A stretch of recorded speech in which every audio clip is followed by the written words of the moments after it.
If there are any members of the public out not by the lecture area, we are going to be starting.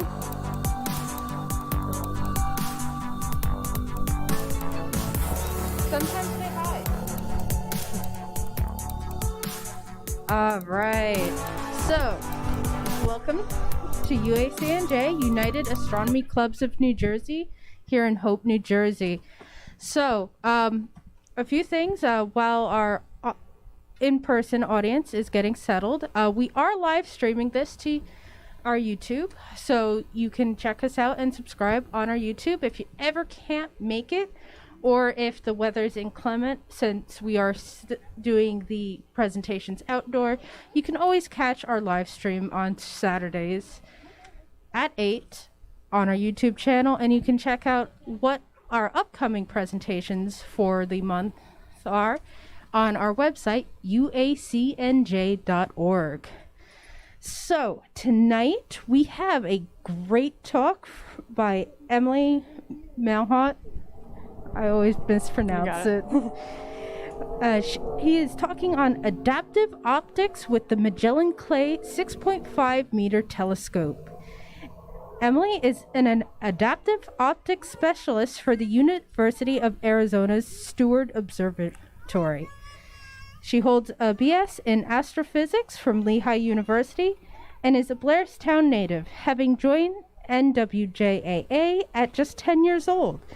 She looked up to the sky and never looked down, as now she operates the adaptive secondary mirrors on the large Binocular Telescope in Safford, Arizona, and the Las Campanas Observatory, Clay and Bade telescopes. And when she isn't observing, she's a flight instructor and a road cyclist. And with that, welcome Emily. All right, well, thank you, Kim. Give this mic a try. How can everybody hear me? Loud and clear? Excellent. All right. So to start it off, just a few reminders for coming to UACNJ, especially if it's your first time here. And I'll do my best to speak over the drag racers down there. Of course, we're maintaining social distancing, have your face coverings on, and just take a look at this. I'll have it on at the very end as well. And without any delay, so as Kim mentioned, I will be talking about adaptive optics with the Magellan Clay 6.5 meter telescope, which is at Las Campanas Observatory in the Atacama Desert in Chile. And so just as an overview, we'll talk a little bit of who I am, where I came from. You know, I did grow up in Blairstown, what adaptive optics is. So we'll get a little bit technical, but then we'll come back to the fun side. And talking about why we need it and what is LCO, what Las Campanas Observatory is, and how astronomers travel, and how do we actually get all the way across to Chile. And hopefully by the end of this talk, I hope to have you understand what this video, which is kind of hard to see, of adaptive optics in motion, how that actually happens. And YouTube is going to be a pain. There we go. Okay. So I did grow up in Blairstown, New Jersey, only 4 miles away from here. So NWJAA is our nearest club, Northwest Jersey Amateur Astronomers, and I did join in 2007. Can't really see the image, but in the corner is little 10-year-old me, about this tall, all bundled up at the telescope. But now I've moved on to working with Gary DeLeo when I was at Lehigh, who also gives talks here. I think he gives the October talk, one of the October talks. And I work with large telescopes ranging from 25 inches now to 8.4 meter mirrors. So what I do now as an observational specialist at the U of A, so yes, I did travel from Arizona, from Steward Observatory, and specifically in the Center for Astronomical Adaptive Optics, which we shorten to CHAO, since September of 2019 until now. Since 1994, CHAO manages a variety of adaptive optics, and the related efforts that I'm most involved in is where the secondary mirror is adaptive. So that's where the adaptive optics comes from. This is this corner image is what Steward Observatory, which was built in 1929, the original dome, which is still in the middle of campus, only used really for labs for the students now, because it's just too darn hot and too bright in the middle of Tucson now. But that image on the left is actually shining a flashlight up into a secondary mirror. It creates all these strange circles, reflections. They're very cool. We can go back to that image when it gets a little darker. So for those who have not ever seen a telescope, since that's very possible since you're public, you always have a primary mirror all the way in the back. So I'll try to kind of point this out since it's hard to see, which is basically the light bucket. So all the light comes in from this side to the primary mirror. That's the first surface it hits.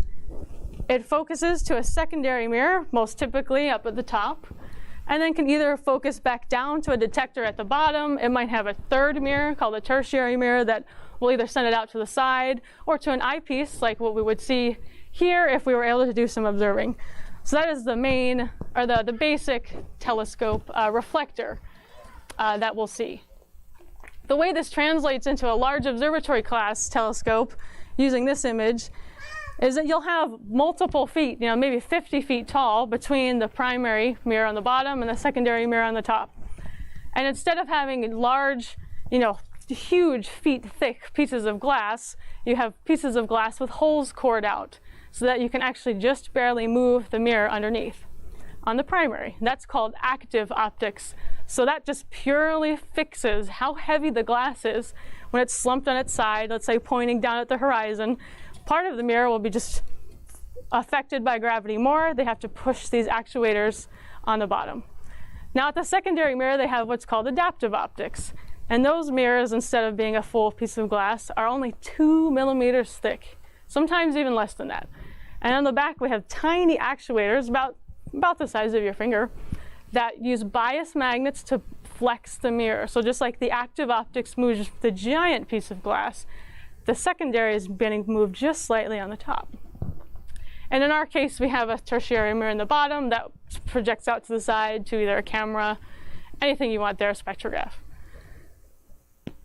So just to get an idea of other types of telescopes, and particularly the ones I work with, we have the 8.4 meter mirror large binocular telescope, which by the name is the only telescope that works with 2 mirrors in conjunction with each other.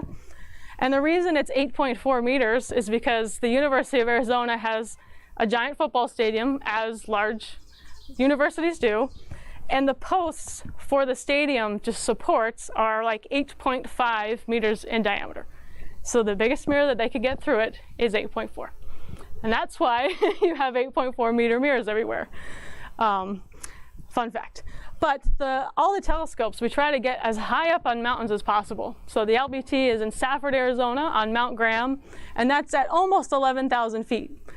And other things that come along with using telescopes and trying to find these sacred places is that there's sacred animals there sometimes as well. So every time we go to the telescope, we have to sign a form that says we will not ever touch the red squirrels. So believe it or not, there is an endangered species of red squirrels that lives on the mountaintop that we have to cohabitate with. And there's issues in Hawaii with other telescopes that are being built, but that's just an example of what we have to deal with. Another telescope that we work with is the Mmt Telescope, which was originally a multiple mirror telescope. It's now one 6.5 meter primary at the bottom. It's at Mount Hopkins in South Tucson, Arizona. So a little bit lower, the mountain range there, it's 8,600 feet. And that mirror was the original adaptive secondary to ever be used. That was in 2001. It was the first time that adaptive secondary, at least in the US, was used. So that has been taken off the MMT, and we're refurbishing it in the lab to make it work a little faster. We're adding some actuators. So that image on the right is an example of what the secondary mirrors look like off the telescope and in the lab. So the only part that is actually a mirror is this tiny 2 millimeter thick segment that is getting lifted up to the bias magnet. The rest of that is all actuators and cabling and motherboards and daughter boards to talk to the computers to feedback turbulence.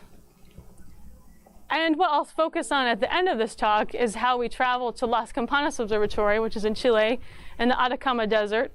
That's around 8,000 feet, and that has the Clay and Bada telescopes. They're twin 6.5 meter primary telescopes, or primary mirrors, and they use the Magellan adaptive optics system, which is still a secondary mirror, adaptive secondary, but it stays down at Magellan. It doesn't come back and forth to the US. The astronomers go back and forth instead.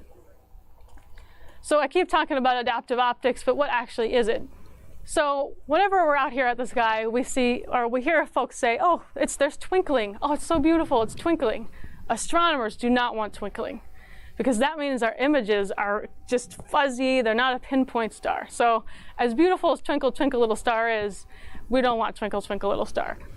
So to give an example, if someone has not seen this before, hopefully this comes out okay on there. Well, to describe it if you can't see it well, there's a star on this field that is just, it's flickering, it's twinkling in and out, it's not a pinpoint star. If there were exoplanets around it, you'd never be able to see it because it's just getting lost in the noise of light is not focusing at the exact spot that it's supposed to come to. I don't know, yeah, okay, hopefully that looks a little better. So it's twinkling. It's pretty, it's cute. But for science, if there was an exoplanet there, we would never know. So adaptive optics is the technology used to actually improve the performance of the optical system. So, and that's done by reducing the effect of the incoming, what we call wavefront. So what you guys see as the twinkling is the wavefront of the atmosphere. So this pesky atmosphere that keeps us alive is what's causing that twinkling. And with adaptive optics, we can remove the effects of the atmosphere all above us and around us. So another example is you have the star, turbulence is coming through it, it gets seen through that primary, it gets bounced to the secondary, all that. And if you don't have adaptive optics, it's that fuzzy blob at the bottom. And so we measure the distortions of the incoming wavefront to actually feed through the adaptive optics system. Let me try to get this to go to the next slide. There we go. So just another example. Light from another star, an astronomical object, enters the atmosphere, and the UACNJ systems, so the Center for Astronomical Adaptive Optics, only uses, well, I only use the adaptive secondary mirrors, but there are other systems that will have a very small deformable mirror farther down in their optical path. You're welcome to Google it, but we're not going to talk about those today. So if you have questions about those, you'll have to hold on to those. So an example of what the science can look like, just kind of getting a little bit ahead of ourselves, is when, and it's so distorted on this screen that you can hardly see it, but this is a big blob of light that when the adaptive optics is on, it will come to a nice pinpoint star. And when it's zoomed in, you have 0.032 arc seconds, and you have your star here, and there actually is an exoplanet here. If it was a little bit darker, you'd be able to see the screen. So that's, you can take this big giant blob the size of your head for reference and take it to your eyeball to like a freckle on your face, is the resolution you could see. And there's different sources of turbulence. So we've kind of touched on this atmosphere that we're just living in. But there's also, we have all these mountains. We have these boundary layers of the mountain ranges that if you're on the wrong side of the mountain range, you'll have tons of turbulence going over the telescope. And there's also just heat sources within the dome. Our bodies are even a heat source. You know, they don't really want us near the telescope or near the optics while we're taking data because we're just emitting heat all the time. So there's other things to consider, like how much heat is your CCD chip, so your camera chip actually emitting? What kind of other heat sources does the telescope have? Maybe that's trying to cool the system. So those are just inside the observatory. But all of them still have the same concept where if you had parallel light rays with no turbulence, it would be a point focus. But any of that turbulence, either atmospheric, boundary layer, in the observatory causes blur. So this is where it's going to get slightly technical. Try to hang on with me. How we measure this is by what's called R0, or the Freed parameter. It has to do with your primary mirror of your telescope. And it's also referred to as your coherence length. And R0 is 15 to 30 centimeters at good observing sites, which ultimately just means the length of the atmosphere that you can correct, to try to put it in the most understandable terms. Now, what the computer system does, the software does, is take equations like those crazy equations and map everything, every kind of source of turbulence, maps that through their software system, and you eventually have your adaptive optics system. And of course, this ranges from night to night, how good your seeing is. So we'll talk about seeing in a second. And so what I'll get to ultimately is that anytime you have a telescope larger than 25 centimeters, atmosphere and turbulence is a problem. Ultimately is what to understand with all these slides, with all the math, which means that even your little 3-inch telescopes that you might have at home, you're seeing the atmospheric distortions, you're seeing turbulence, you're not going to have a pinpoint star. This is really the ultimate, what I wanted to get at with these slides. You also have speckle scale, so when you get to what's called the diffraction limit, you don't just have your turbulence to deal with, but then you also have, just at 1 meter, you have a nice pinpoint, but at 2 meters, just the way the points of light focus get more scattered the larger the telescope mirror is. So that is also corrected for with adaptive optics. I thought I had a slide. I guess I don't. So what we call seeing as astronomers is what you guys feel is turbulence in airplanes. And when we say seeing is bad, that just means the night that is very twinkly. So to talk a little bit about how this gets implemented, especially with the Magellan adaptive optics, this is the upper cage of the 6.5 meter telescope, and the secondary mirror on this image is actually getting added onto the telescope. So because it's what's called a facility instrument, you have to have operators and your principal investigator actually there at the telescope to run all your observations. So if you're at what's called a Q observing telescope, the researchers just send in their proposal, we put it somewhere in the queue. Whenever the telescope basically will be pointing in that direction, hopefully you get lucky that it's within your time that you want to defend your PhD, that just gets added. But telescopes like this or programs like this, that researcher actually has to be there, and they have to operate our science cameras. And then they send us down to operate the adaptive optics. So every time we go down, we have to actually put the secondary mirror on the telescope, which eventually looks like our right image. Okay.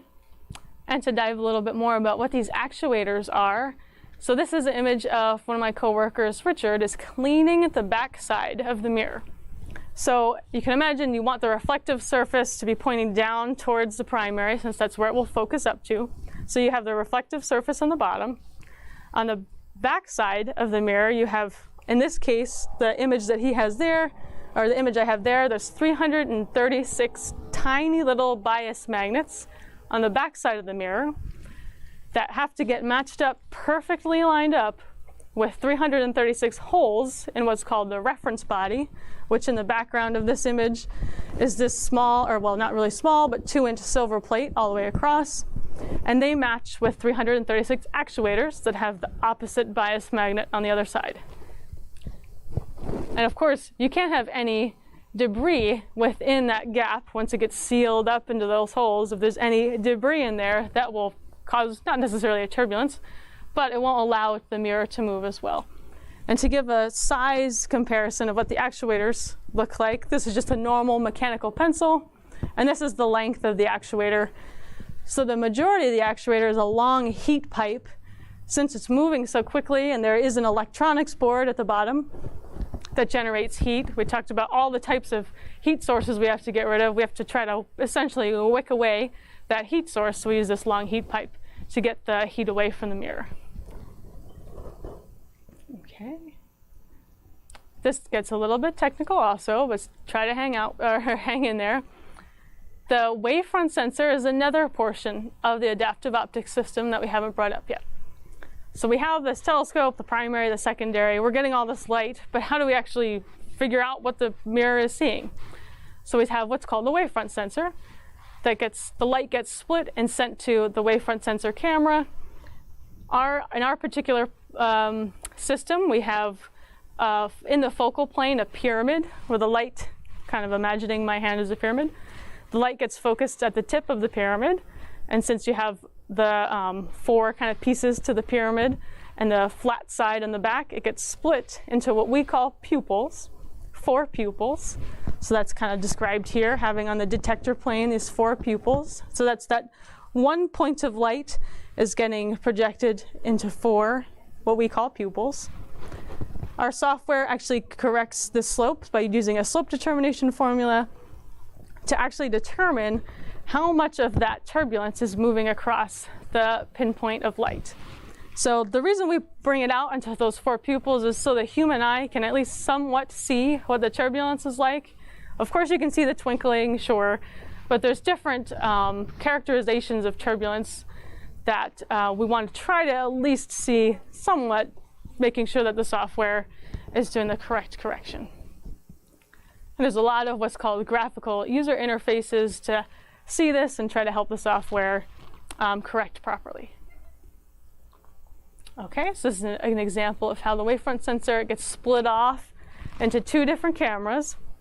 So you have a wavefront sensor camera, I think is on my mirrored on this side, and then you have your just regular data acquisition camera on the other side. And in these cases, so it's possible, if you have heard of adaptive optics, you've heard of using laser guide stars. And that's possible. Some telescopes do use them, but we actually have data acquisition, we correct, and we guide all in the same star. So we don't use any lasers. So first, our telescope operator, depending on what telescope, has to actually guide on the star. We have to take the guider out of the way, and then we can start correcting to make sure that the telescope is lined up on the correct star first. And this is an example of what the pupils look like in real time. And this bottom kind of pink, purple, white moving map is a real-time video of every single actuator and how it's moving in and out to correct for the turbulence. So in theory, the waving, let's just say, you could see in the pupils up top, you should see the opposite effect on your bottom, what we just call a mirror GUI, graphical user interface, to ensure that it's actually moving to correct the wavefront instead of, let's say, making it worse if it was confused about what the correction was supposed to be. So in order to create this correction, we have what's called this control loop. So it's just a feedback loop, if anyone has ever taken a controls theory class. The light from the telescope is essentially distorted. It comes to the adaptive mirror. And in the software, which I think is in the next couple of slides, it has some predictive, what we call Zernike polynomials that help it predict, okay, this is potentially astigmatism, coma. So it gets sent to that beam splitter. It's gone through the wavefront sensor control loop system, and then it sends the corrected wavefront back based on our predictive efforts earlier. And correction is the norm, so we want to be in closed loop. So let's say you have an extremely, extremely turbulent night. Maybe a storm just rolled through. Now it's clear, but it still is very turbulent behind the front. It's very possible that the turbulence is moving too fast for us to correct. So sometimes we just have to sit there in what's called open loop and actually wait for the seeing to calm down. So it's not essentially, you can't correct to infinity. I wish we could. We're getting to that point. But closed loop is what we want. But sometimes we just can't achieve it either. And we also use what's called a Strel ratio, which is ultimately, like if you were to, let's just make this kind of a little bit more understandable. So if you have a giant light source, like a light bulb, let's say, and it's really getting just fuzzed out, the ratio between how fuzzy it is on the outside versus how bright it is at the middle of the bulb is your Strel ratio. And for the star, you want most of the light to be in the image core. So you would have as close to 1 for your ratio being the perfect, exactly a perfect point of light. You don't have any glare in the background. Let's say you're driving at night and you have a lot of glare around the traffic lights. The less glare you have, the better Strel ratio you have. So that's what we're striving to achieve with our systems also. And in that control loop, these what we call modes are how we have predicted the turbulence in the past. So what we do in the lab is create every possible mode of turbulence that we kind of currently know. And the way we do that is using these mathematical Zernike polynomials that have been around for probably centuries. And these are the most basic of all of the Zernike polynomials. So this top one is what's called piston. So you can imagine a piston cylinder just moving in and out. It's almost like you're focused. Take your glasses off. I can't see you as well, but now I can see you. That's like piston. Then you have what's called coma, which if you were looking at a telescope, or even just with your own eyes, if you had like maybe like a pinched edge on your eye, that could be coma. And then astigmatism. Some of you in the audience might actually have astigmatism with your eye where something isn't exactly lined up. You might have a pinch, top to bottom, left and right. You can get that in mirrors too. Even on the telescopes here that we use, if you screw something in on the back just a little bit too tight, you can cause a pinch on the mirror and actually induce astigmatism by accident. But we know what we're doing here, so no worries. Sometimes you have to fix stuff.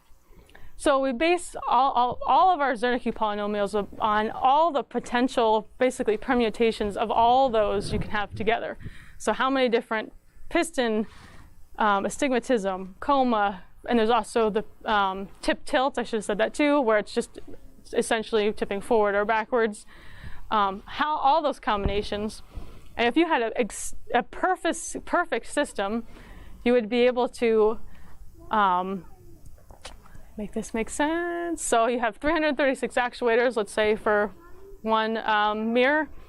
If you had a perfect system for perfectly corrected modes, there would be a mode for each actuator.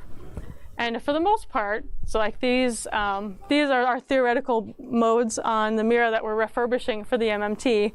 We were able to get to 180, 216, pretty close to the top, but you will see that some of them our system either is not fast enough to correct, or we don't have the actuator resolution to correct, so you end up with kind of these flat spots in here. These are actually quite well corrected. This one looks like it's mostly a coma correction.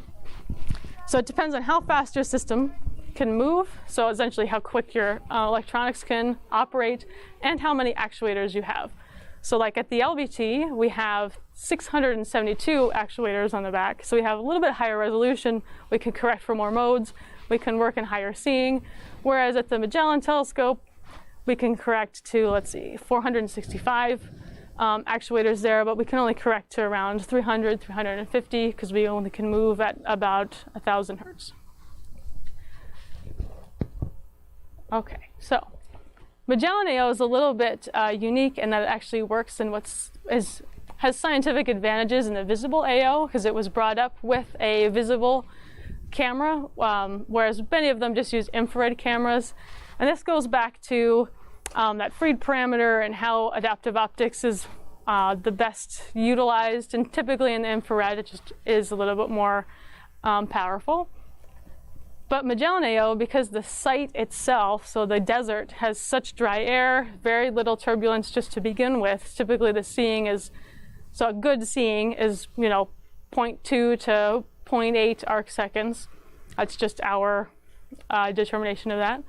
It's typically in that seeing range all the time. Whereas at the LBT, because the telescope happens to be at the wrong side of the mountain range, we can get up to 5 arc second seeing, and you can easily see that with your own naked eye that everything's turbulent, and it's probably windy at the mountain anyway, so you have that boundary layer that looks bad. So different sites make a difference also. But Magellan AO, because it has that great seeing to begin with, it does a lot more visible AO, which just opens it to a whole new range of researchers, which is a real main advantage. There also are better science detectors that work in the visible range. We're off what's called the Rayleigh Jeans tail, and that just means it starts to have a greater range of colors in the visible range. And we also have higher spatial resolution, which is ultimately due to the sight seeing. Otherwise, you would need a 24-meter, extremely large telescope to achieve the same results. And these two images, I guess from out here, they almost look the same, but which is good in some ways, because we have on the left the Strel that was actually determined in the lab. So we had 94% Strel, so that was going back to that glare, having as little glare as possible. And the one on the right is if you had 100% Strel, so they're very close to pure system is also very good. Okay, so this video, hopefully it'll play. this is an actual closing the loop of adaptive optics with the Magellan that we took during our last observing run. So that is in fact a star, that blob. So as we wait for the operator to turn it on, then we get something like that tiny pinpoint star when we turn the adaptive optics on. This is a pretty cool video to watch. And then they turn the loop off, so you just basically tell the electronics, okay, stop correcting.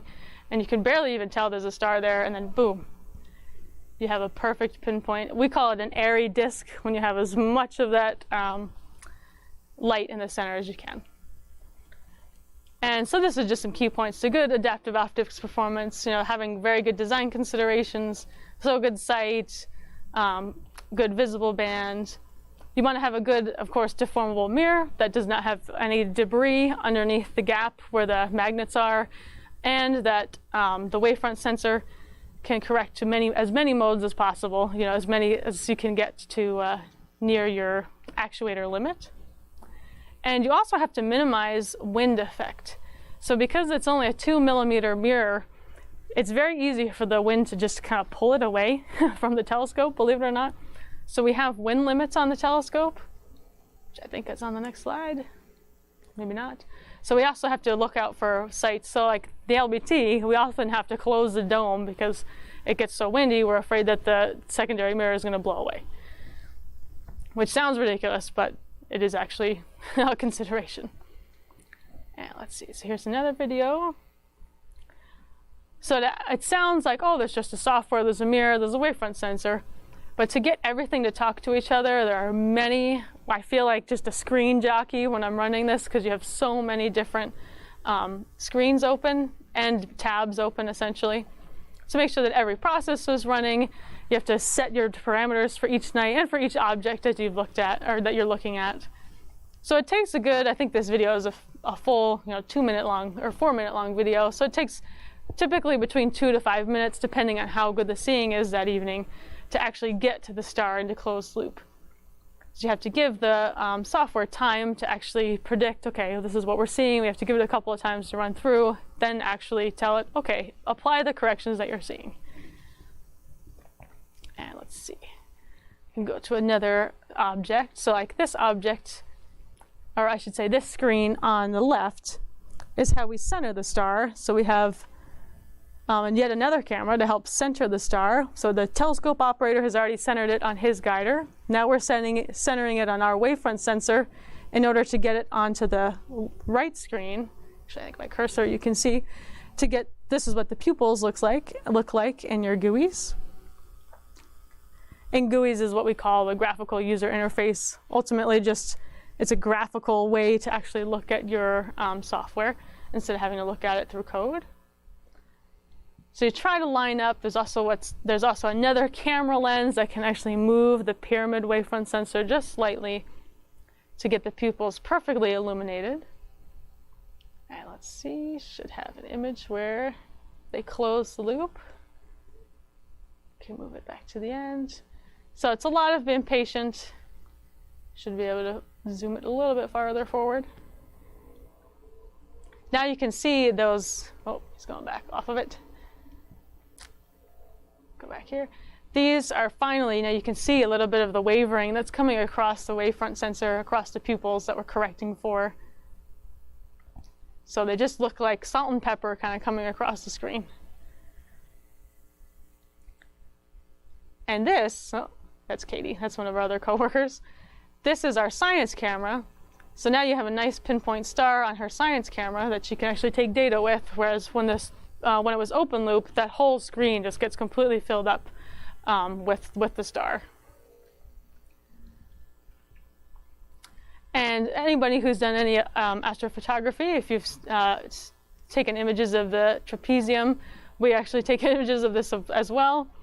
And this is what kind of resolution we can get, so 0.032 arc seconds. So in this case, you have the star and its companion, or in some cases, like with the LBT, we'll have a star with some sort of protoplanetary disk around it, or exoplanets around it, that you wouldn't be able to see otherwise.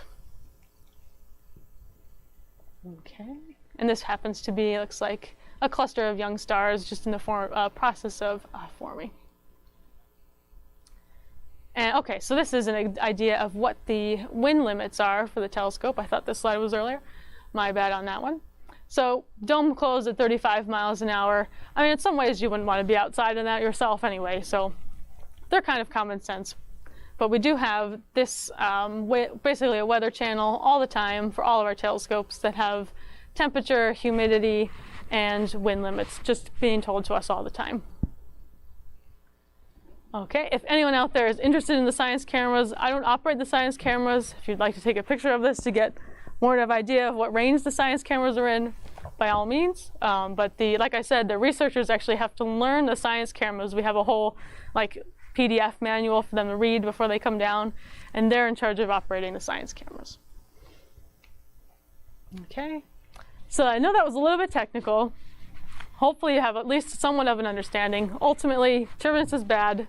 We want to correct it. You have a deformable mirror and a wavefront sensor with a control loop to correct it. Now, the more fun part is actually traveling. How do astronomers travel to all these exotic kind of places? So just some of the people you'll see, or if you want to look this up later, Amalie Vaz is another adaptive optics operator, mouthful, and she's ultimately my boss. And we have 4 main PhDs that work with us, Katie, Laird, and Jared. Laird is basically the Magellan AO principal investigator. He's the one who brought it down to the telescope for the first time in 2012. Jared was originally his grad student, and he created the visible AO camera to go along with the adaptive optics. And the way that many large telescopes work is through some sort of consortium of universities. So in this case, we have Carnegie, the U of A, MIT, Harvard, and University of Michigan. So all of those grad students are welcome to come, of course, have proposals on the telescope and get accepted. And they're typically the ones we get to meet who come down to operate the science cameras. So how do we get all the way, in my case, from Arizona, Tucson, all the way down here to Las Campanas in Chile? Where do astronomers stay? Do we have to feed ourselves? We'll answer all those kind of fun questions now. So in our case, before we went, we had to get 30 days in advance, just travel authorization forms from the university, kind of typical, buying your tickets, almost like you would for a vacation. But in our case, the Chilean protests were beginning, which was September of 2019. So there was some uncertainty if we were going to be allowed to go. But it ended up being okay. There were just some slightly different things to do. So this is an example of our flights. This is our flights for the way home. And we were kind of down there during the tail end of the riots, but we still saw all of the graffiti, and no traffic lights worked at all, just because they had been torn down through the protests. So that was a little bit of an interesting travel experience. So the first day we had to just either get ourselves to Tucson Airport, so I took an Uber. You have a flight from Tucson to Dallas, so we had to sit there a few hours. And then we took the all-night flight from Dallas all the way down to Santiago. I'm trying to think, that was probably like a 9-hour flight. Got to fly a nice, comfortable 787, which was fun. And back then, we were still served dinner and breakfast on the airplane. Now there's not even any flights going from Dallas to Santiago, but I'm sure there will be in the future. And then in our case, we landed in the morning in Chile, but we had to sit for 6 hours in the Santiago airport because we had one more flight to take. And we happened to use American Airlines for our flights. And if you've never traveled out of the country, English will be listed second. Spanish, if you didn't know Spanish, we very quickly, at least in my case, very quickly learned that café con leche meant coffee with milk, since we were sitting there so long after a night flight. And then we had that one last flight to La Serena via LATAM Airlines, which is just about 3 hours of a flight to the north. And here you can just barely see the Andes Mountains in the distance, a little bit of snow cover. Here's just another image. So it's very desert-like in this latitude of Chile, almost very similar to Tucson, weather and terrain-wise. So what I found interesting on landing in La Serena is it was the shortest taxi I think I've ever been on. Even flying small planes at Blairstown Airport here, it was just right off the runway and they just dumped you off the airplane. It was kind of a bizarre experience. But the airport looked kind of like any other almost resort type airport, had kind of palm trees and little tiny terminal that we could walk into. Now, because of the protests, they wanted us to be a little bit safe, especially because some of the observatory staff vehicles were getting targeted, just because who knows why, I won't speculate. But we had to have a prearranged taxi transport for us instead of using an observatory vehicle, which was just a little bit different. I don't know if this comes out very well, but our taxi driver was very nice, very safe. He had like 20 little Snoopy bobbleheads on his taxi. So this was also prearranged. So he picked us up at the terminal and then took us to what's called Alpino, which is the downtown La Serena offices. So this is the only indication that you can actually tell there's an observatory office there, is this tiny little Las Campanas observatory sign. And there, it was just kind of a check-in. They let us use the restroom real quick, kind of got everything signed, made sure our IDs were checked to make sure it was the correct observers coming in that day. For whatever reason, that day they filled our taxi up with bread, and we drove from there, final leg up to the observatory, another 3-hour drive across the Pan American Highway up to the actual observatory. And Alpino also had rooms that, on the way back, we had a long sit again, and they let us just rest in there before we went to the terminal, because it's not like a large airport where you can kind of sit and relax and there's food. It's just kind of a bathroom, a tiny little ticketing counter, and you walk right out to the airplane, so they let us rest at the offices on our way home. So driving out in the middle of the Chilean desert is kind of similar to driving out in the southwest here. You have mountains in the distance, kind of shrubby desert, some kind of sand dunes, but it's actually mostly a rocky type desert. And there's windmills, just like there are out there out west, because it gets really windy there as well. This blue sign was the first sign that we actually saw for the observatories. And La Silla is another observatory in that area, and of course Las Campanas is where we were headed to. And about, let's say, I think 20 years ago is when they put that highway in, but before they had that highway, to make this last leg of the trip, they had to take yet another airplane. So it used to be a 4-flight trip, but now it's only a 3-flight trip with a taxi ride in our case. And actually, speaking of this taxi ride, so you can see that there's just about nobody who lives between, you have La Silla here, there's a few towns along the Pan American Highway, but they're not really towns. They're almost like shanty towns, a few, maybe 1 or 2 houses there, but there's no significant, there's no grocery stores along the route. So all the observatory workers lived in either Santiago or La Serena, and they go up once a week and they have a shift change. So the observatory actually takes care of their travel once a week, and then they send up the next shift, which includes telescope operators, mechanics. They also have chefs. They have ambulance and emergency staff all at the observatory because it's so far away. They kind of have to have their own mini community at the observatory. Okay, just kind of very hard to see these because it was a little bit hazy on the day I arrived, but just like in the southwest observatories, you have little domes at the top of mountains. At the base, very base of the mountain, we had just a checkpoint. It was really observatory staff, so they already knew we were on our way, but they still had to check our ID and check the trunk, which was, in our case, just luggage, and they needed more bread for sandwiches, so we brought that up. And any telescope road, even like this one, you have some sort of crazy winding road to get up to the observatory. In our case, multiple miles long. Luckily, this road for UACNJ is less than a mile. And you can just barely see the little dome in the distance and the signs for the observatory. So when we get to the observatory, we actually have our own room assignments. So there's not really a true hotel. We don't have to check ourselves in, but it kind of feels like a hotel. We have our names up on a board of what room we're assigned to. They kind of keep us by group. So our group for the adaptive optics was in one kind of quad. You have actual assigned rooms essentially for the duration of their employment for the telescope operators and the mechanics. So they were a little bit farther down the hill, but that just, when there was a star, that meant they were coming up for the day. So they would have their own rooms if they were, a full-time employee. So they got to decorate their rooms and everything, kind of make it like a little bit like a home away from home. This was the view outside of my dome, or dome. My room, we actually arrived on a very rare cloudy day in Las Campanas. And it looked, from the outside, it looked like just a regular hotel room. And ultimately, on the inside, astronomers kind of live like in a hotel. It was pretty comfortable, pretty spacey. You had a desk, nice chair. Restroom was actually really nice. The water pressure was very low, so we had to coordinate when someone was going to take a shower.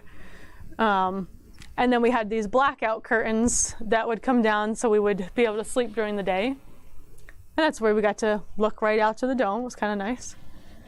And this was that night, just closer to sunset, just had some really nice kind of pink hues to it. But as you can see, there's absolutely nothing around. It's just mountainous desert is all that's around you. But it is beautiful, and it's as quiet as can be. You know, there's no drag racing nearby either. Let's see.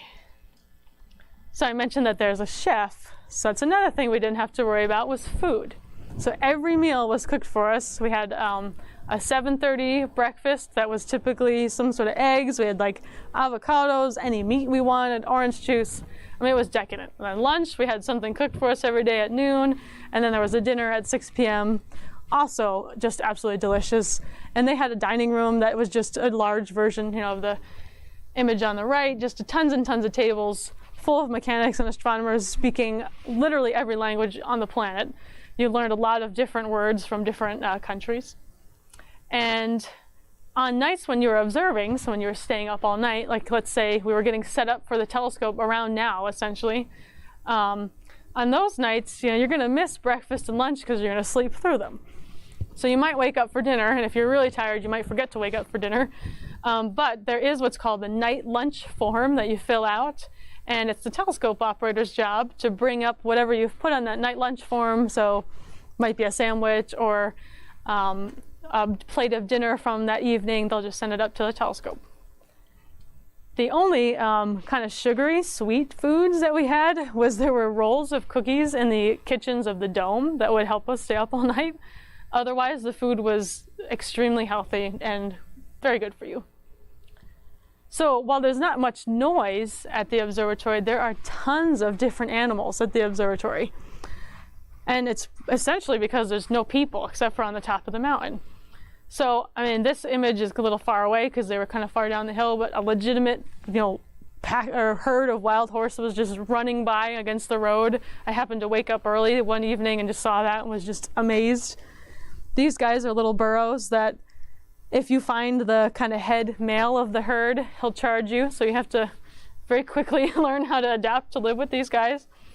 But otherwise, they were quite friendly. They just were looking at you. Had foxes that would come up. And all these tiny little squirrel, kind of rabbit-looking things are what's called the viscachas. And they don't really bother us, except if you leave the door open to where any food is, they'll come in and just tear all the food up, they'll eat it. But otherwise, they just hang out and kind of look cute up there in the dormers. So up at the observatory, we just have a small kitchen with tea, coffee, that cookie rack, cereal, and there's also a lounge, which we didn't really sit in very often, I have to say. Maybe you'd sit in it for like 10 minutes after you set up the telescope, but otherwise it was kind of empty. The observing stations that are always at the telescope are the telescope operator station, which is the one on the right. So he, of course, has that wind map right in front of him. The rest of it, you would have to ask him exactly what he's looking at for centering the telescope, keeping all of his active optics on the primary mirror set correctly. And they have their own guiding telescope or guiding cameras and other cameras that are just running simultaneously with the adaptive optics. And then on this left image, where you could just barely see Alicia sitting, is where whatever the science facility instrument is being used, that's where they operate from. So that's where our science camera was operated from. So all of the researchers that came in, so like actually Alicia here in the corner had a proposal for with our adaptive optics system, and she was just happened to be getting set up this evening. Okay. So the only other buildings on the observatory were just the lodging, which is all these little pods down here at the bottom. So my room and the kitchen is like in the middle corner. our middle kitchen is here. My room is on the corner of this pod. The telescope operators and mechanics all kind of stayed in these rooms. This room that's right in front of you is what's called the Observatory Support Building. And that had a clean room for cleaning optics or just building anything that needed to be built on site for instrument-wise. And it also had a library and a meeting room for the workers. And then behind me is where the domes were. And this flattened kind of peak out here, if anyone's heard of the GMT, the Giant Magellan Telescope, this is the future site of the GMT. And it doesn't come out too well on here, but there actually are at least 2 antennas here, and there was a lot of activity up there, so they're already gearing up to get that set up. We tried to actually go for a walk one day to walk up there, but we were turned away. We weren't allowed to go walk up there. Okay, so now we've spent, let's say, that was 32 hours of traveling. We're exhausted. We basically just slept that first evening, and then the next morning, we set up the science camera for the researchers. So the science camera is this black kind of upside down T-shaped object. It has a liquid nitrogen dewar on that top section to keep the optics cool, which is what we're doing in the very beginning of the run. We're just literally cooling down the optics. This is its computer station. This is what the Wavefront Sensor looks like. So it has the VisAO camera pick-off on the side, our Wavefront Sensor camera on the other side, and then the guider. And this, I think, was actually an empty box for potential added cameras later on. So all that just sits in storage in between the domes while we're not at the telescope. So all of this has to kind of get woken up and cleaned. In this particular instance, they hadn't been down to the telescope, I think, in about 6 or 7 months. So they have to check and make sure everything still works. And the adaptive secondary is kept in a clean room, literally surrounded by saran wrap to keep the dust out. But that has to get moved from that clean room in the middle level up to the dome. So this was probably one of the scariest parts of the day, was getting this thing rolled onto a flatbed truck and up the mountain. And it was a slightly windy day, so we were a little worried about it tipping over, but it obviously is very well strapped in. And we had kind of wing walkers, so to speak, to walk up the rest of the mountain with it. And then we just use a typical lift from the bottom of the dome up to the telescope level to bring all the equipment up to the telescope. And the mechanics are all trained on how to do this. We're just there to kind of help them and guide them, make sure they don't miss any steps or miss a bolt, which we actually discovered a bolt was missing on the Clio camera, and the pupils were sideways, so that was a good catch. This is the very basement of the telescope, so in between the 2 domes. This is just the hydraulic system for the telescope. And some of our glycol pumps were down here, so we had to turn those on. Anybody who does have a telescope, specifically an altitude azimuth telescope, this very left-hand image was the cord wrap for this telescope. And for those who do not have an ALTAZ telescope, that just means altitude, so literally moving from 0 to 90 degrees in your altitude, and azimuth is moving from 0 to 360 degrees, like as in a circle. And if you can imagine, if you have cords that are sticking through the bottom of that, you're going to have twisting with that azimuth movement. And in this case, this altitude azimuth telescope, the cords go down almost 20 feet. So as any amateur astronomers you talk to tonight, maybe they'll complain about cord wrap if they've turned 2 or 3 times around, but we had to deal with cord wrap for almost every turn. And if anyone has heard of interferometry, where you can combine light sources, you may have noticed that these telescopes are twins. They're 6.5 meter mirrors, both of them, the Clay and Bata telescopes. And there is a tunnel underneath that you could have a beam combiner to use the telescopes in conjunction. So this is just a video of us kind of down in the tunnels. But for whatever reason, they never actually used it as a tunnel. So there is the grading for the tunnels to be set up and storage, but it's just a regular basement for whatever reason. So they don't do like what the LBT does as 2 mirrors. You could do that with 2 telescopes as well. They just decided not to implement it. So this is what that Wavefront Sensor we call the NAS platform. This huge piece is the full Wavefront Sensor. The camera gets put on the back side of the Wavefront Sensor, And then of course all these are actually attached to the side of the Wavefront sensor, and we do in fact have a MAGAO Arizona license plate, made it all the way down. And of course, whenever you take something on and off of a telescope, just like you're trying to balance something, at home, by adding something to it or taking something away to it, we have to balance our telescopes as well. So this is the very back side of the 6.5 meter primary. So all those boxes are where the active optics are. And this telescope is tipped to 2 degrees in order to put the secondary mirror on. So let's see. I think I'll walk around in a second. Just to get a sheer note of what the size is. That was, these are our mechanics walking across. So you could pretty much stand up to where my cursor is right there. That's how large this telescope is. And you have the 2 what's called azimuth platforms up the side, which is where all the instruments get attached to. And I'm going to try to get this going here. And there we go. So there's the front where the secondary is, the front side of the telescope tipped all the way down.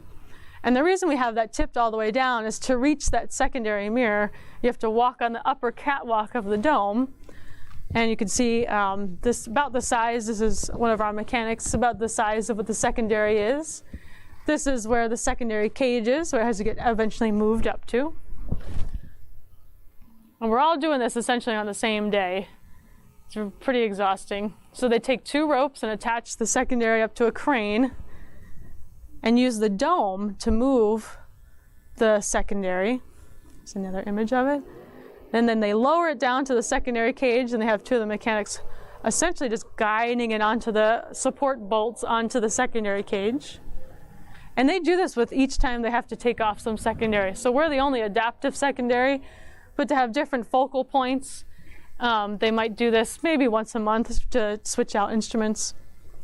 And then this is us up at the top. So this image is if you were standing at the top of the telescope, cabling all of our glycol lines for cooling the mirror.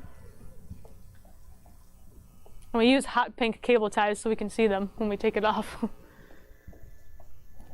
And so now, to get back to that balancing conversation I was starting, this is our mechanic balancing the telescope literally by hand.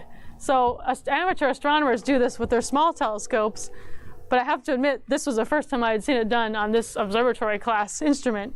Our mechanic is literally just picking it up, and I'm pretty sure he grabs it to pull it back down to balance it some more. So it's so smooth on its, we have what's called oil slicks to have this nice and floated. All he has to do is use a little bit of force to move it up and down to balance it. Okay, so now that typically takes about 2 days total. So you're cooling down the instruments, you get to sleep at least one night, and then the next day you were putting all that stuff on the telescope, and we don't have much time there. So after we've put everything on the telescope, we go right into the first night of the observing run. And this is an example of what it looks like for a typical adaptive optics operator evening. So we have just GUIs literally to open other graphical user interfaces are these 2. You have an interface that shows you what the status of the mirror is, so you'd always want green, essentially. And there's different parts of the software that we put in here. Your wavefront sensor operation is here. This is where your pupils are. We have, this is our main mirror GUI, but I took this before it was on, just to get an idea of how many there were. But then we also have others that give you even more detailed information. They just don't update quite as quickly. And then you have where the data acquisition camera is. And this image on the left was just the lowest seeing that I saw while I was there was 0.51 arc seconds, so pretty much the average seeing that they have there. These are just images of closed loop, so you can see here on the bottom how quickly it has to move to actually back calculate the turbulence. And we're always looking at the mirror force, so if it ever peaks up to 0.8 newtons in this case, that means there's too much force on that very thin mirror, and it could either crack or pull away. This is just another very similar video, but it gives you a better idea of how you can watch the turbulence on the pupils, get translated into, well, this is what the actuators are going to do to to fix the turbulence. I just wanted to grab quick images of what the science cameras look like. This one's a little bit small, but you can see we're in closed loop and you can see the star. And in this case, it was an exoplanet down here on the bottom. And this was our visible camera, and this was the infrared. Like I said, I don't operate this camera, but I think that we had the same objects here. We had a exoplanet and a star and exoplanet. So we were able to have them both running at the same time, which meant, in theory, whenever you had a researcher send in a proposal, they could get double the efficiency, because you could have both the visible range working to get data and the infrared range, whereas most of the time the researchers have to choose one or the other depending on what telescope they're using. So that makes it very efficient. So just another image of, now this is during closed loop. Now we're on night schedule, so that second day, we've stayed up all day. You're pretty exhausted after that because you stay up all day, you slip right into the night schedule. You just take 30 minutes or so to get set up, maybe to have dinner. And there is a across the board astronomy tradition to watch sunset together before you start your observing. We did not see any green flash, but that's essentially what we're looking for every night. And it's pretty quiet in the dome. So this is just inside of the dome. All you have to do is walk up about 3 stairs, and the telescope is right behind us, behind this wall. But otherwise, it's pretty quiet all night. You have the telescope operator. This was the adaptive optics station. I happen to be just watching the visible AO station on this side and the infrared station here. So just to flip other side view, AO, visible, infrared, and the telescope operator. And just close-up views of what kind of detail we have to look at. The peak mirror force. We'll have a continuous readout if we have any errors associated with our correction, which can happen. Software doesn't always work 100% of the time. Especially because this has only been since 2012. We're still continuously making improvements to it, so sometimes it's a little bit of an engineering and data run. And then just up close of what looks like with the loop closed. It also has our elevation readout here as well. Okay, and then at the end of the run, which for us was a 12-night run, so we stayed up 12 nights in a row. We did sleep during the day. Once you're in the observing one, you sleep during the day. This is standing at prime focus, so where the secondary cage is, we had just taken the secondary off, so this is looking down at the primary mirror. So these black kind of matte looking finishes are the mirror covers for the primary, so they just open up like doors when it's observing time. This is the azimuth port with the wavefront sensor taken off. And of course, you have to take a selfie in the secondary once it's come back off the telescope. Okay, and then I was able to stand up on the platform when they took the secondary off. It actually just hangs by these 2 bolts. And when we take it off, we have this huge L bracket attached to the crane to just pull it away and off the telescope. Many of these clips are short because I kind of could stand back for a few seconds to watch, but then you had to help, get the shims off and all this kind of stuff. And this picture is slightly significant just because this is the Magellan secondary, and there's a new extreme adaptive optics that does not use a secondary mirror. It uses a mirror farther down in the system. But Laird is the, he brought the Magellan system down. This was the grad student of his that brought the visible camera down, and now he's the one that runs the extreme adaptive optics. So it was just a very touching moment to have them both systems there and both of them there at the same time. Okay, and returning home was pretty similar to how we left. Now you got your passport stamps again. Once again, you just casually walk out to the airplane down there. By the time the end of the run had happened, we were able to use the observatory vans again, so we all kind of were able to take naps and during the drive back. And this was my first time going down to Chile, but I guess it was a tradition for those guys to get some sort of just bad for you, salty, gross food. Since we ate so well, they were actually missing like chips and French fries by the end of the run. I happen to really enjoy the food, but I could see where you might miss some of the American comfort foods that Chile doesn't have. And I think this is my last slide, but just some science papers that are used with Magellan AO. In this paper here, you had in the Orion Nebula, there's a very bright microjet that is supposed to have potentially even 2 jets. So they're using the adaptive optics to not only see the 2 stars, but you can just faintly see the jet here, and it's a little more obvious in this image.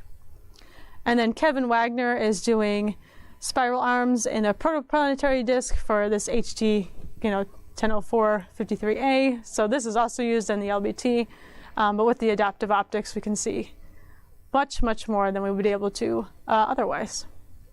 And I believe that's the last slide, so I'll take any questions. All right. So I did, like I mentioned at the beginning, we are live streaming this, so I just put out a say, hey, we're doing the Q&A session. So while I'm waiting for any questions to arrive on our online chats, let's just go over a couple things before, because I know some people might want to also walk away and start looking at scopes. When you go to leave, please use your headlights. It hurts to get run over by a truck or a car or really any vehicle. If you're only 150, 200 pounds and you get hit by something that's 4 times your mass, science wins. It's usually the bigger object that wins. So, if you need to use the bathroom, we do have the porta potty to my right, your left. And we also have the sales desk, and I have gotten the guys to move a couple of our display telescopes over into an area where you can view to my side. We are a non-profit organization, so we do actually depend and exist because viewers like you have given us donations to keep us going, and we've been super appreciative of everything you guys have done for us. So with that, was there any questions from our live audience? And I will walk over so that our online audience can also hear the question. Hi, Emily. How many, have you been down there just once or more than once? I have only been down there once because of COVID. All of our observing runs have been closed, but we still continue to use the LBT practically once a month. Like when I go back to Arizona, I'll be on an observing run. So, what is the mechanics, the actual actuator? What is the technology to actually do the movement?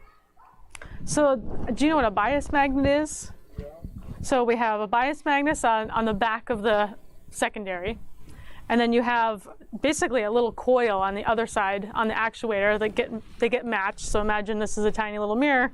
This is the back side of the actuator. So just the electric field that gets produced through the coil, through the essentially through the control software that comes through just the electronics board that's on the actuator, you create a force between the bias magnet and that field. That's what actually causes the movement. Yeah, so that's what the actuators actuate essentially. All right, I do have a question from online. So you've obviously worked with a lot of telescopes. What has been your favorite scope to work with so far? Okay, my favorite scope to work with so far. Probably the 25-inch telescope that has been donated here, which was the NWJAA scope for a very long time, and I did all of my research for college with, so I still miss the little telescopes. All right, was there another question from our in-person audience? All right, so since there's none of that, the next question I have online is, now you've been running telescopes for scientific studies. Obviously you went down there. Have you been published as a contributor for these scientific studies? Good question. Actually, I wasn't sure how that was going to work until it turns out as long as you were the operator for the observation, we do get co-author status. Not up in the top row, but we're in the end of the co-author status, so we do get published for it. So like end of the credit, yes. Movie credits, oh, yes. Where it's like, and thank you to our makeup crew. Yep. Yeah, we're the makeup guys, crew. The people That's who make exactly the sandwiches. Right. Yes. Yeah, we fix the cosmetics of the atmosphere. All right. Oh, and another question was, that you had mentioned PDF manuals for the various scientific scopes. Is that open for the general public to look at? No, unfortunately, the manuals for operation are for the researchers. That slide that I had in the middle of the talk, that if you look up Magellan AO, you can find those specs. But the manuals we save for those who have won proposals. Right. Is there a question from our live audience here? Bueller? Bueller? Well, since there doesn't seem to be any questions, unfortunately, it does look like it's clouded over. So I don't know that we necessarily have anything in view in a telescope, but I do see that we do have a couple of the observatories open. Each of the apparently the moon's out. Well, it's kind of like a cloudy bright spot, but they're trying. Actually, So it's an aggressive dust bunny. yeah. Clouds are the one thing adaptive optics cannot correct for. Can't get through those. There's very few things that can get through clouds. And even the things that can get through the clouds have trouble getting through the clouds. Right. But we do have a couple of the observatories open, like I said, that do house the telescopes. So feel free to go over to those observatories. We have them closed off where you can't go in the observatories, but you can see how we have it set up. On a clear night, we do have, with COVID, the constant sanitation between people looking through an eyepiece would negatively impact those optics. So we've elected instead to add cameras to where the eyepiece would normally go and have stuff projected. There may or may not be a slideshow of images that we have actually taken from past public nights here through these telescopes. And with that, thank you, Emily, so much for a great talk. And thank you guys for coming in. Like I said, check us out on our website, UACNJ.org. You can check us out on our Facebook, our Instagram, our Twitter. Any cancellations or whatnot of our programs due to inclement weather, you will see on definitely on our website. And I do know we have in the past posted that to our Facebook. Thank you, everyone, and have a good night. I think there might be a question. Oh, what? I just wanted to say there's actually an app you can download on your phone that allows you to see where the constellations would be even when it is cloud covered, and it helps you to find them when it is cloud covered. It's really cool. Yes, there are, in fact, apps, both free and paid for, that you can look to see where the constellation should be.